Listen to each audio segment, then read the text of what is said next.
Chers amis, bonjour. Joie nouvelle de se retrouver ensemble dans notre émission Ta parole est vérité. Aujourd'hui, on va peut-être aborder un problème qui va peut-être fâcher certains d'entre vous, mais on ne peut pas faire une omelette sans casser des œufs, c'est impossible. Et c'est important que nous puissions accepter de chercher la vérité d'une manière vraie. De même, vous voyez que nous avons été créés pour aimer et qu'on ne peut pas aimer n'importe comment. L'amour sans vérité est mort. Je vous rappelle que partout dans les Écritures, on nous dit que amour et vérité vont ensemble. Et quand on nous dit que amour et vérité vont ensemble, c'est quelque chose qui est très vrai. En comprenant que l'amour est plus important que la vérité. Et on a vu ensemble qu'au terme de notre vie, nous serons jugés sur l'amour. Et un amour vécu entre un homme et une femme qui n'est pas vécu dans la vérité, c'est un amour qui est appelé à se dégrader et à se détruire. Je suis persuadé que la plupart des problèmes de couple entre un homme et une femme qui se sont mis ensemble, qui ont accepté de vivre ensemble, forcément en sachant que ce sera difficile, qu'il y aura des difficultés, qu'il y aura des compromissions, ça ne peut pas autrement, on sera obligé de s'entendre, on sera obligé de se supporter aussi.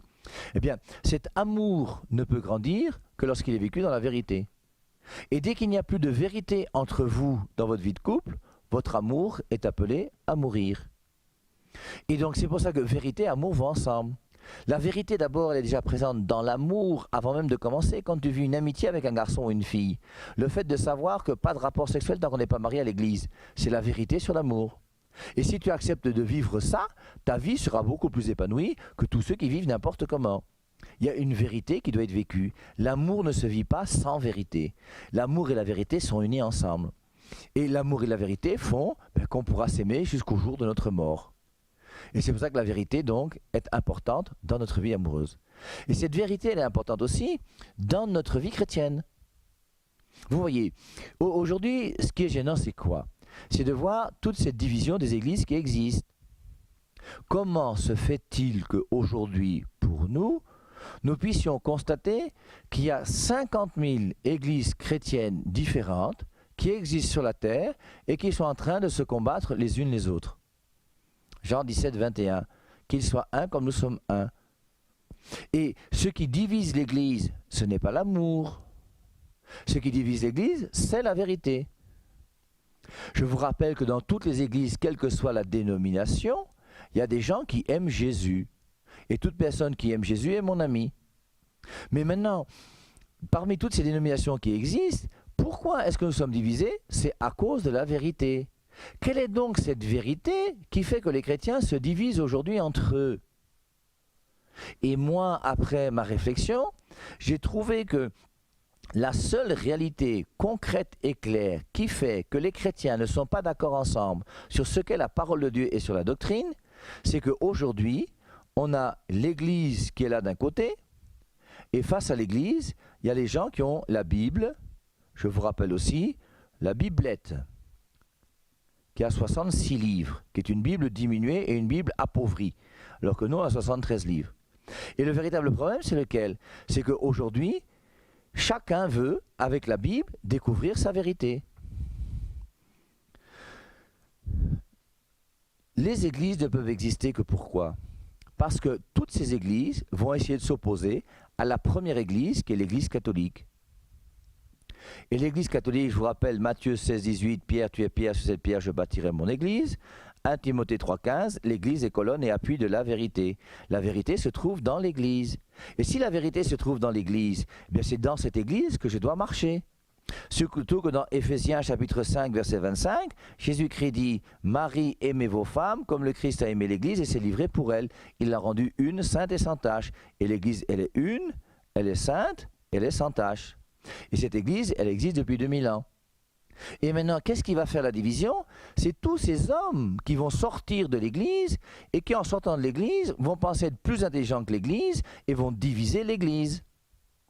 C'est pour ça que moi, dans ma tête, je ne conçois pas qu'un homme sensé puisse un jour entrer dans une église qui a été fondée par un homme.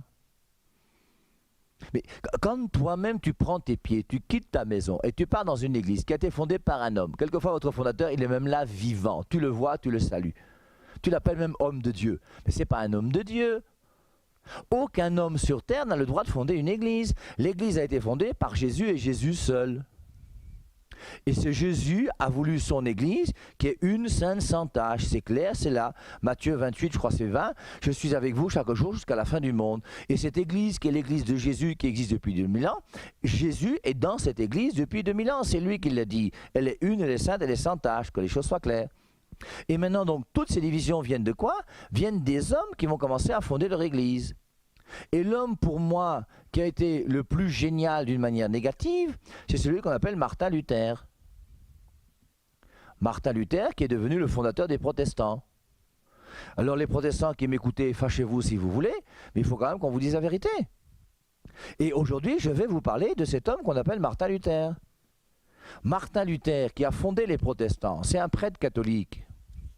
Il est devenu prêtre catholique comment? Première des choses, je crois que c'est en 1505 que lors d'un orage, il y a eu un orage.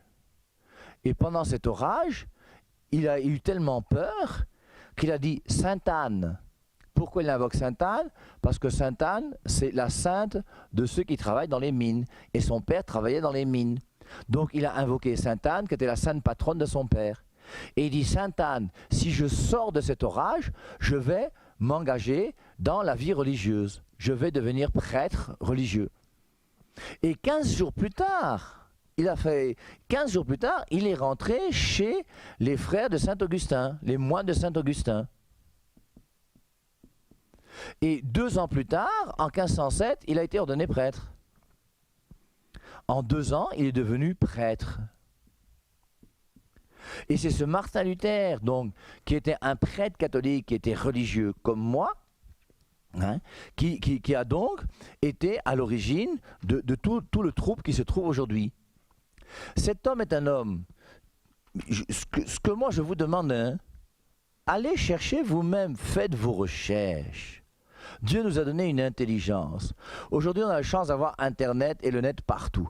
On a des bibliothèques où on peut trouver tout ce qu'on veut. Cherchez vous-même. Cherchez qui est Martin Luther. Et vous verrez que Martin Luther, je vous dis, il a promis d'être célibataire comme tous les prêtres de la terre. Il a promis le vœu de chasteté. Il s'est engagé à rester sans relation sexuelle jusqu'au jour de sa mort, comme tous les religieux de la terre. Et quelques années plus tard, qu'est-ce qu'il a fait? Il est parti en mariage avec une religieuse. Et avec cette religieuse, il a eu 6 enfants. Mais comprenez bien que pour moi, ce n'est pas un modèle. Moi, Père Hervé Marie, je fais les efforts que je peux pour vivre ma chasteté jusqu'à aujourd'hui. Avec mon vieil âge et mes cheveux blancs qui commencent à venir. Et forcément, la chasteté, ce n'est pas quelque chose qui est facile. Et il y a un combat, il y a une lutte. Comme la fidélité conjugale, ce n'est pas facile non plus. Et être fidèle, c'est compliqué. Et on fait un effort. Mais maintenant, il est clair que le fait que Martin Luther ait quitté son célibat et quitté la vie religieuse pour aller habiter dans une maison avec une religieuse avec qui il a fait 6 enfants, ben vous comprenez bien que ce n'est pas mon modèle. Il faut mettre les choses au clair. Et ça montre bien que Martin Luther, un jour, a promis devant Dieu et dans l'Église, pour devenir prêtre, il a promis d'être célibataire. Pour devenir religieux, il a promis d'être chaste jusqu'à sa mort. Et quelques temps plus tard, qu'est-ce qu'il fait? Il part en mariage avec une religieuse. Personnellement, je ne trouve pas ça très très sérieux. Et c'est quelqu'un qui reprend sa parole et ça ne le dérange pas. Mais allons plus loin. Cherchez sur le net Martin Luther et les paysans. Il y a eu une révolte en Allemagne. Et les paysans se sont révoltés contre les seigneurs. Et les seigneurs étaient des gens qui protégeaient Martin Luther. Il avait ses intérêts dans cette histoire. Et qu'est-ce qu'il a fait? Il a écrit un pamphlet, je ne sais pas comment il faut dire, une brochure dans laquelle il a été dur contre les paysans. Il a demandé au Seigneur d'égorger les paysans. Il a fait la même chose avec les Juifs. Et il y a même des communautés allemandes qui ont demandé pardon sur les écrits juifs de Martin Luther. Je vous rappelle que Martin Luther a été cité dans le livre Mein Kampf de Adolf Hitler. Bon, c'est quand même pas une bonne référence. Et par rapport aux juifs, il regrette même de ne pas avoir été plus dur et qu'on ne les ait pas un peu coupé la tête. Et donc il a quand même des écrits par rapport aux paysans et aux juifs qui sont très très méchants. Je vais vous lire quelques-uns parce que j'ai apporté ça quand même avec mes documents. Donc, vous avez donc Martin Luther est cité par Adolf Hitler dans son livre Mein Kampf. il a en commun avec le dictateur la haine des Juifs. Il dira en parlant des Juifs, nous sommes fautifs de ne pas les tuer. C'est quand même grave.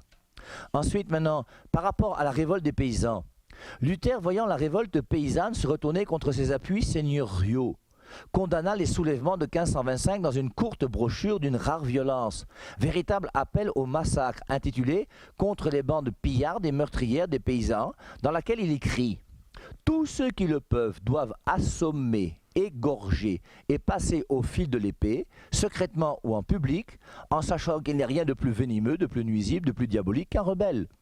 Ici, c'est le temps du glaive et de la colère, et non le temps de la clémence. Aussi l'autorité doit-elle foncer hardiment et frapper en toute bonne conscience, frapper aussi longtemps que la révolte aura un souffle de vie. C'est pourquoi, cher Seigneur, poignarder, pourfender, égorger, à qui mieux. Écrit de Martin Luther, qui a écrit en 1525 une courte brochure qui s'appelle « Contre les bandes pillardes et meurtrières des paysans ». Continuons. Parce que cet homme-là, quand même, il a traduit la Bible de grec en allemand. Mais là aussi, c'est quand même curieux, cette histoire. Martin Luther est un homme qui a traduit la Bible en allemand. Et là, il a bien fait. Rendons grâce à Martin Luther pour la traduction en allemand. Je vous rappelle qu'en même temps que Martin Luther a traduit la traduction en allemand, il y a 17 autres traductions qui se faisaient aussi en allemand. Et dans sa traduction en allemand, lui, Martin Luther, a toujours eu une Bible dans ses mains qui était une Bible de 73 livres. Martin Luther n'a jamais connu la Biblette de 66 livres. Zwingli, Calvin, tous les fondateurs n'ont jamais eu une Bible de 66 livres dans la main. Tous ces gens-là ont toujours eu une Bible de 73 livres. Posez-vous la question, vous, aujourd'hui, pourquoi, quand tu deviens protestant, ce que j'appelle réformé, pourquoi tous les réformés, qui sont les conséquences du réformateur, et le réformateur, c'est lui qu'on appelle Martin Luther. Personnellement, moi, je ne l'appelle pas réformateur, je l'appelle déformateur. Il a mal formé les gens. Ce n'est pas un réformateur. Et lui, en conséquence, a fait que les réformés, donc ses petits frères, ont aujourd'hui une Bible de 66 livres. Et donc, j'ai voulu chercher, moi. Et j'ai cru un moment que c'est Martin Luther qui avait traduit la Bible en 66 livres. Mais non, Martin Luther a toujours eu dans les mains une Bible de 73 livres. Et il faut attendre 1826, une société biblique en Angleterre, anglaise, qui va en 1826 imprimer la Bible pour la donner à tous ses adeptes. Et en imprimant la Bible en 1826, ils se sont aperçus que comme on imprime 73 livres, mais que Martin Luther a dit qu'il y a 7 livres qui sont des livres apocryphes, eh bien, plutôt que de laisser ces 7 livres apocryphes dans la Bible de 73 livres, faisons des Bibles de 66 livres. Comme ça, on pourra faire davantage de Bibles de 66 livres que de Bibles de 73 livres avec ces 7 livres qui ne sont pas intéressants. Et la Société biblique anglaise, en 1826, a décidé de ne plus imprimer la Bible de 73 livres, mais d'imprimer la Bible de 66 livres. La première Biblette de 66 livres a été imprimée en 1826. Et maintenant, moi je veux bien que vous commenciez à nous dire que nous on a ajouté des livres dans la Bible, que nous on aimait, mais quelque part essayez de chercher la vérité. Et la vérité elle est simple, c'est que la Bible a eu 73 livres et que Martin Luther a traduit la Bible de 73 livres. Prenons un autre exemple. Quand Martin Luther a écrit son catéchisme, dans le catéchisme que Martin Luther a écrit, il en a écrit 2, le grand et le petit. Dans ces 2 catéchismes, il a commenté les 10 commandements. Eh bien, quand Martin Luther a commenté les 10 commandements, il n'a jamais commenté les 10 commandements comme ils sont appris aujourd'hui chez nos frères protestants. Martin Luther n'a jamais pris le premier commandement, tu n'as qu'un seul Dieu que tu adoreras. Deuxième commandement, tu ne te feras pas d'image taillée. Il n'a jamais fait ça. Lui, à l'origine des protestants, il a toujours traduit, commenté les 10 commandements, comme les 10 commandements ont été donnés par l'Église catholique, puisque c'est l'Église catholique qui lui a donné les 10 commandements. Et c'est pour ça que quand vous-même vous commencez à diviser les 2 commandements, le premier en disant tu n'as qu'un seul Dieu que tu adoreras, tu ne te feras pas d'image taillée, ça vient d'où et ça vient de qui? Moi, dites-moi, il n'y a pas de souci. qu'on réfléchisse, qu'on pense ensemble et qu'on essaie de savoir où se trouve la vérité. Maintenant, continuons avec la traduction de la Bible dans Romains chapitre 3, le verset 28. Voilà ce que dit Martin Luther. Au sujet donc, le docteur Martin Luther, au sujet de la traduction de Romains 3, 28, où Luther falsifia le texte en ajoutant le mot « seul » pour faire dire à l'apôtre que nous étions sauvés par la foi seule, c'est-à-dire sans les œuvres. Mot qui n'est pas écrit dans la version originale du texte. Luther ne se défend même pas de cette falsification, il dira par la suite. Je vous lis ce qu'il dit. « Je sais bien que cette parole seule ne se trouve pas dans le texte de saint Paul. Mais si un papiste vous importune à ce sujet, dites-lui sans hésiter. Le docteur Martin Luther l'a ainsi voulu et dit qu'un papiste et un âne sont la même chose. Je ne suis pas l'écolier des papistes, mais leur juge. » Au nom de qui, au nom de quoi, je ne sais pas. Mais voilà ce qu'il dit. Je ne suis pas l'écolier des papistes, mais leur juge. Et il me plaît de me pavaner devant leur tête d'âne. Je regrette de n'avoir pas traduit sans œuvre de la loi, par ces mots, sans aucune œuvre de la loi. Il ajoute ensuite, je suis fâché de n'y avoir pas encore ajouté d'autres paroles. C'est pourquoi la parole seule restera dans mon Nouveau Testament, quand bien tous les papistes en devraient perdre l'esprit de dépit. Mais le gars est malhonnête. Et il reconnaît qu'en grec, le mot seul n'existe pas, mais il traduit, lui, en allemand, en falsifiant le texte original. C'est pour ça qu'il dira un peu plus loin que l'épître de Jacques est une épître de paille. Parce que l'épître de Jacques ne correspond pas à ce qu'il pense. Lui, il dit la foi seule. Alors que l'épître de paille de Jacques dit, Jacques chapitre 2, verset 98, tu as la foi, où sont les œuvres? La foi sans les œuvres est morte. Et la foi seule au sens strict, s'il n'y a pas d'œuvre, c'est quand même bizarre. On peut lire d'autres passages si vous voulez. Hein. Dans 1 Corinthiens chapitre 13, verset 2, l'hymne à la charité, il dit que si j'ai la foi jusqu'à transporter les montagnes, mais que je n'ai pas la charité, je ne suis rien. Et il y a une foi qui n'est rien, si elle n'est pas accompagnée par la charité. Et c'est ce qu'il dit dans Galates chapitre 5, verset 6, quand Saint Paul dit « Car en Christ Jésus, ce qui a de la valeur, ce n'est ni la circoncision ni la circoncision, mais la foi qui est agissante par l'amour. » Et la foi va impliquer des œuvres. La foi sans les œuvres est morte. Donc, et au bout d'un moment, c'est pour ça que quelque part, ce Martin Luther est quelqu'un là qui apporte des choses qui sont bizarres. Maintenant, ce qui me trouble le plus, c'est que ce Martin Luther, c'est lui qui a enseigné une chose aujourd'hui, et c'est ça qui pour moi est important. Martin Luther a enseigné ce qu'on appelle en latin le sola scriptura. Et le sola scriptura, ça veut dire quoi? Ça veut dire que seule la Bible suffit. Et il dit que c'est la Bible seule qui donne la parole de Dieu. Et c'est pour ça qu'on avait étudié ensemble, déjà ici je ne reviens pas, qu'est-ce qui est premier? L'Église ou la Bible? Et on avait vu que pour tous ceux qui ne sont pas catholiques, pour tous les réformés, les pentecôtistes, les adventistes, les témoins de Jéhovah, les protestants, la Bible est première et l'Église est seconde. Pourquoi? Parce que Martin Luther a dit que seule la Bible est la parole de Dieu. Et c'est à cause de Martin Luther qu'aujourd'hui les gens pensent que c'est grâce à la Bible et en lisant la Bible que j'aurai la parole de Dieu. Et ce sola scriptura, quand Martin Luther enseigne que la parole de Dieu ne se trouve que dans la Bible et que s'il n'y a que la Bible qui est la parole de Dieu, cet enseignement est un enseignement qui ne vient ni de Jésus-Christ ni de la Bible. Et c'est pour ça que ce que la Bible enseigne, c'est que Jésus-Christ a voulu une église et que cette église, elle est colonne et appui de la vérité. Ce qui est curieux, vous voyez, tous ceux aujourd'hui, je prends ce pasteur congolais qui dit que si tu pries le chapelet, la Vierge Marie, tu iras en enfer. Mais on est arrivé à des idioties aujourd'hui énormes et monstrueuses. Et au nom de quoi? Au nom de ce sola scriptura. Et ce sola scriptura qui vient de Martin Luther et qui fait que je crois que la Bible seule est la parole de Dieu. Et donc, c'est en lisant la Bible que moi-même je fais la parole de Dieu. Et chacun va lire la Bible et chacun va faire de la Bible la parole de Dieu. En plus, si c'est les réformés, c'est la Biblette qui est diminuée, qui n'a que 66 livres.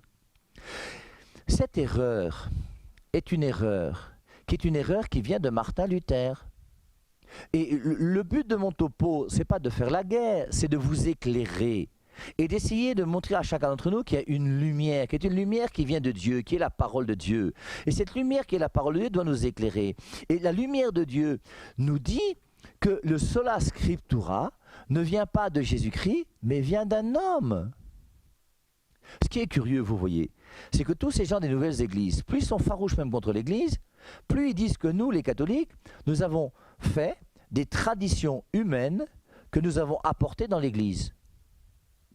Bon, moi j'attends avec impatience que vous puissiez m'envoyer toutes ces traditions humaines que nous avons faites pour vous montrer que je ne vois pas de quoi vous voulez parler. Et dans mon église, je ne vois pas de tradition humaine. Moi, je vous enseigne la même doctrine que ce que l'église catholique enseigne depuis 2000 ans. Notre doctrine n'a pas changé. Hein? Absolument pas. Ça, je vous mets au défi de prouver le contraire. Maintenant, ces traditions, il n'y en a pas de tradition philosophique humaine dans l'église catholique. Mais par contre, chez vous, les réformés, le sola scriptura, c'est l'enseignement d'un homme qui s'appelle Martin Luther, que vous avez commencé à croire, mais qui ne vient ni de Jésus-Christ, ni de la Bible, ni de l'Église. Et c'est pour cela que ce Martin Luther est un tournant important, qui va faire qu'au bout d'un moment, ben justement, il y aura cette division. Et à partir du moment où il y aura la division avec Martin Luther, la Bible devenant la seule norme de la foi. La Bible devenant la seule norme de la foi, chacun va lire la Bible comme il peut, va la comprendre comme il peut, chacun va fonder son Église. Pour nous les catholiques, je vous rappelle que la révélation pour nous ne se trouve pas premièrement dans la Bible, la révélation pour nous, elle se trouve dans la tradition orale. Et la tradition orale, c'est d'abord l'enseignement de Jésus-Christ qui a été un enseignement qui a été donné par oral, qui a été donné aux apôtres. Là, voici la parole de Dieu. Maintenant, il y a une partie de la tradition orale qui a été mise par écrit. Il y a la tradition écrite. Et la tradition écrite, pour nous, c'est la Bible. Et ensuite, maintenant, pour avoir une révélation qui soit claire et nette, il y a même ce qu'on appelle le magistère de l'Église. Et le magistère de l'Église, c'est l'Église qui va réfléchir pour nous dire ce que nous devons croire. Parce que tout n'est pas dans la Bible. Qu'est-ce que la Bible dit du condom? Rien. Qu'est-ce que la Bible dit des bébés éprouvettes? Rien. Et c'est pour ça que tous ces problèmes qui sont là, qui sont des problèmes qui ne se trouvent pas dans la Bible, ni dans la tradition orale, Jésus-Christ n'en a jamais parlé. Ben forcément, l'Église va réfléchir en fonction du dépôt de la foi qui nous a été donné pour nous dire voici ce qu'il faut en penser. Et c'est pour ça que quelque part, avoir cette référence pour avoir la révélation, ça me paraît être vraiment très sage et très juste. Vouloir revenir uniquement à la Bible, comme le dit Martin Luther, c'est quelque chose que je trouve bizarre. En plus, parce qu'on pourrait continuer avec Martin Luther. Martin Luther, c'est un homme qui a permis à un homme qui s'appelle le landgrave de Hesse, Philippe de Hesse. Martin Luther a permis à cet homme qui s'appelle Philippe de Hesse, que je ne connaissais pas, mais que j'ai découvert à travers mes études sur Martin Luther. Ce Philippe de Hesse s'est marié avec une deuxième femme à l'église. Il a eu une première femme avec qui il n'a pas eu d'enfant, et Martin Luther lui a donné la permission de se marier avec une deuxième femme. Au bout d'un moment, c'est quand même curieux. Et c'est pour ça qu'on est un peu perdu et on a du mal à comprendre comment cet homme peut être un homme qui, aujourd'hui, on veut nous montrer que c'est vraiment un génie. Et moi, personnellement, je ne trouve pas grand-chose de génial chez cet homme qui s'appelle Martin Luther. Hein? Quand Martin Luther a fondé son église protestante, d'abord il a été dépassé, non? Parce que lui-même, Martin Luther, vous voyez, Martin Luther était prêtre catholique. Et comme prêtre catholique, il pouvait transformer le pain dans le corps du Christ. Mais ces gens qui étaient autour de lui, les deux grands réformateurs avec lui, c'est Calvin et Zwingli. Et ces deux grands réformateurs sont des gens qui, eux, ne croyaient pas à la présence réelle du Christ dans l'Eucharistie. Martin Luther, lui, il y croyait. Et donc, à un moment, ils se sont retrouvés ensemble à Marbourg.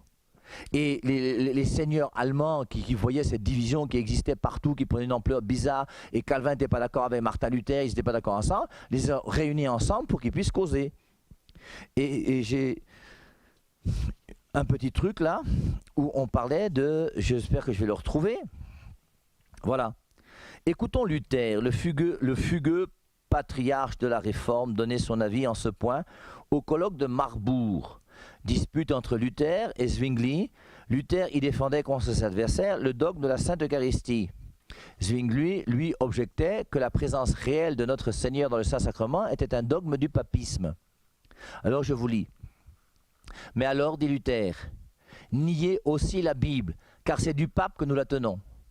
Nous sommes bien obligés d'avouer, tout protestant que nous sommes, que dans le papisme, il est des vérités de salut. Oui, toutes les vérités du salut, et que c'est de lui que nous les tenons. Car c'est dans le papisme que nous trouvons la vraie écriture sainte, le vrai baptême, le vrai sacrement de l'autel, les vraies clés qui remettent les péchés, la vraie prédication, le vrai catéchisme, les vrais articles de foi. J'ajoute en outre que dans le papisme se trouve le vrai catéchisme. Si vous voulez la référence, c'est Luther, œuvre, édition protestante d'Iéna, à la page 408 et 409. Et c'est pour ça qu'au bout d'un moment, vous voyez, notre Martin Luther, là, c'est un homme qui était quand même un petit peu bizarre. Et si l'Église l'a mis dehors, c'est qu'il y a quand même bien des raisons. Alors, c'est vrai, c'est toujours difficile pour moi de pouvoir parler ensemble d'un thème comme celui-ci. Je ne veux pas mettre la division entre les protestants et les catholiques, loin de moi une telle idée. Mais le but, c'est que chacun d'entre nous puisse comprendre que si on a une Bible de 66 livres, est-ce que c'est juste ? Est-ce que la Bible n'a pas 73 livres? Est-ce qu'il n'y a pas une vérité que Dieu veut nous donner pour que nous puissions justement bien en profiter? Je vous rappelle que lorsque je rencontre des témoins de Jéhovah en route, si j'ai du temps, je m'arrête, sinon c'est non-assistance à personne en danger. Et c'est important que nous puissions accepter cette vérité, la vérité qui vient de Dieu, pour nous aider, chacun d'entre nous, à pouvoir nous sanctifier autant que faire se peut. Chers amis, bon dimanche à tous et à dimanche prochain.